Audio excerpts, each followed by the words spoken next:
relating some stories about the history of the MSCs as they came into this part of the world and as they spread around the world. Only in 1882 was the first mission outside of Europe sent to Melanesia and Micronesia.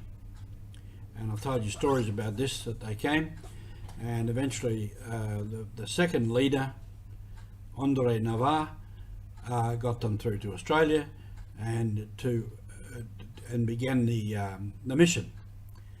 So they left in 1882, and they came through to Sydney. Then they went back to what was New Pomerania, now New Britain. In 1883 they began the mission on Matapit Island. In 1885 around to Yule Island and began there with an establishment on Thursday Island, and arriving in Sydney also in 1885, or at least they had arrived before, but they had by 1885 established themselves in the parishes of Botany and Randwick. So this is Mission Alive. This is Roger from the MSC Mission Office. In this we can see that these early missionaries were on the move. They had very slow transport. All communication was by mail, sent around the world on sailing ships, and yet they wasted no time. 1882, 83, 84, 85, a whole mission was established. At the same time, in 1880 in France, the government turned hostile towards the church and particularly religious congregations. So in effect, because of that, most of the members, priests and brothers and seminarians of this young congregation had to leave France, and they were settled in Spain and the Netherlands. So they began 2 new provinces there. At this time too in Australia, the group was growing and expanding. In the early days, young men wanted to join us, so they accepted some, and the only place they had was Randwick, and it was becoming overcrowded with these young men wanting to join us, being novices and scholastics or students, and also missionaries coming and going. Some missionaries coming who were sick, needed medical assistance, others who were passing through, either coming from the missions or to the missions. So there was a constant need for accommodation.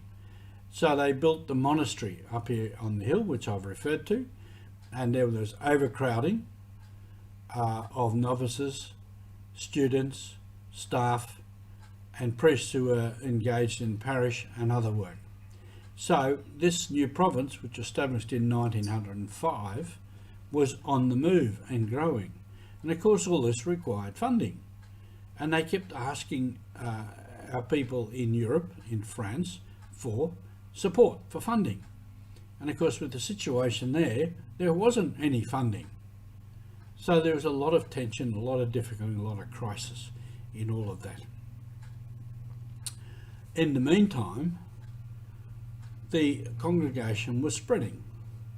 In 1882, went to England, and as I just mentioned, out here to Papua New Guinea. 1885 in Australia, 86 was Belgium, 87 was Austria and Ecuador, 1888 was Kiribati, I've referred to that before, the German missionaries went there.